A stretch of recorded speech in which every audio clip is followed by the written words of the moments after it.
Week 12 is already underway. And today I have some key start-sit decisions with some big-time names for your fantasy lineup. If you have any questions about your lineup or you just want a second opinion, drop those down in the comment section below and you will have an answer before kickoff.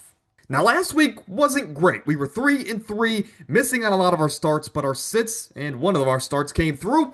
Overall, though, on the season, we're guessing at about a 70% correct rate. We're not perfect, but we're pretty good. Now, Daniel Jones has been a top 12 fantasy quarterback all season long. He has surprised a lot of us with how efficient this offense has been, and they are a well-oiled machine. However, they're going into Arrowhead this week in the early slate against a battle-tested, against a backs-against-the-wall Kansas City Chiefs team. Now, the Colts on one end are fighting for the number one seed, but the Chiefs are, in general, are just fighting to make the playoffs. And at home, I think that pass rush can get after Daniel Jones. And again, for a guy like Daniel Jones, he only has one touchdown and four picks over the last two games. Not great fantasy days overall either. And no quarterback outside of Josh Allen has had more than 15 fantasy points against the Chiefs in the last month of football. For the Chiefs, I think that they can keep this game close. I'm not ruling out the fact that the Colts can win this game, but I don't think Daniel Jones goes out there and lights it up. So long-winded answer, all comes down to this. We're going to sit Daniel Jones in week 12. Let's switch it up, but stay in the AFC South. This time, though, we're going to talk about the Jacksonville defense. And look, they're available in your league. So not only would I say go pick them up, but I think you can start them this week and expect at least 10 fantasy points. In Yahoo leagues, they're owned in about 35%, ESPN 45% of leagues. Over the last 2 weeks, this Jacksonville defense has had a total of 26 fantasy points, and they're generating a lot of turnovers, getting a lot of sacks here after that bye week about a month ago. This week, they're going into Arizona, which is a top five matchup for defenses. You're playing Jacoby Brissett without his best wide receiver in Marvin Harrison Jr. The Cardinals are a dumpster fire. They are spiraling towards one of the top picks in the draft. And for Jacksonville, you're kind of in the middle of the bunch here. You're trying to make a playoff push. I think this defense can get after Jacoby Brissett. They are a top five defense at generating turnovers, and I think we can get a couple in this game against Brissett. So, Jacksonville, big game on the road. It's must-win territory, and we're going to start the Jacksonville defense. Here is the tale of the tape. The pick six for week 12. And we'll start with our starts. We have Jared Goff, who last week disappointed us all, only had 8 fantasy points. Now he's back at home, though. So don't worry. I know last week was a bit of a stinker. I think they bounce back in a huge way against the Giants. Again, they're at home, double-digit favorites. I think they can throw 2 to 3 touchdowns.